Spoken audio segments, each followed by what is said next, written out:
வீடியோவை தொடர்ந்து பார்க்குறதுக்கு முன்னால் கீழே உள்ள சப்ஸ்கிரைப் பெல் பட்டனை கிளிக் பண்ணுங்கள். அப்போ தான் தொடர்ந்து வரும் செய்திகளை நீங்கள் பார்க்க முடியும்.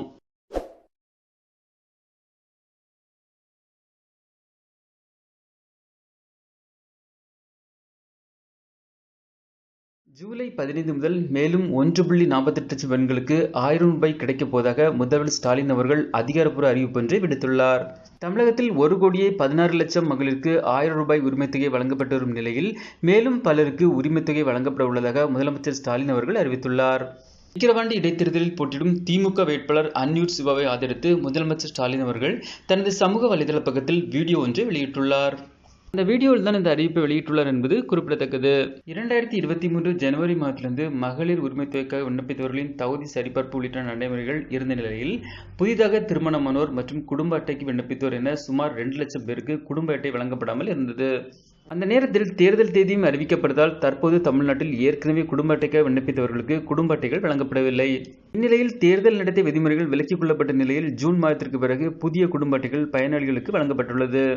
இதையடுத்து புதிதாக குடும்ப அட்டை பெற்றவர்கள் மற்றும் ஏற்கனவே விண்ணப்பிக்காதவர்களுக்கு மகளிர் உரிமைத்தொகை இம்மாதம் முதல் வழங்கப்பட உள்ளது குறிப்பிடத்தக்கது.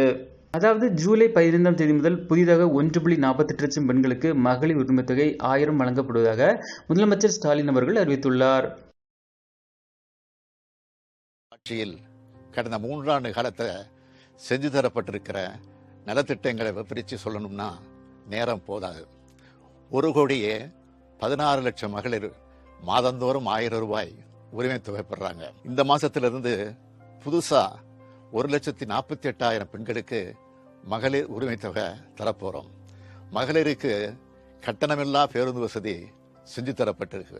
நான் முதல்வன் திட்டத்தின் மூலமா இளைஞர்கள் அனைத்து வேலைகளையும் பெற தகுதி உள்ளவங்களா உயர்த்தப்பட்டு வராங்க. புதுமை பெண் திட்டம் மூலமா அரசு பள்ளியில படிச்சு கல்லூரி கல்விக்கு வரும் மாணவியருக்கு மாதந்தோறும் 1000 ரூபாய் தரப்படுது. இதே மாதிரி மாணவர்களுக்கும் தமிழ் புதல்வன் திட்டம் மூலமா தரப்போறோம்.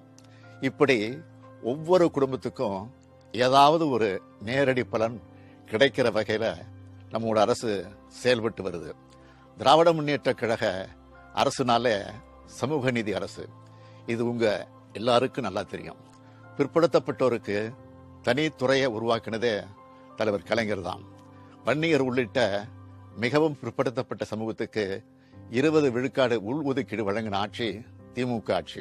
பட்டியலின சமூகத்தின் இடஒதுக்கீட்டு அதிகரித்த ஆட்சி திமுக ஆட்சி. அண்ணல் அம்பேத்கர் பிறந்த நாள் சமத்துவ நாளா அறிவிச்சிருக்கிறோம்.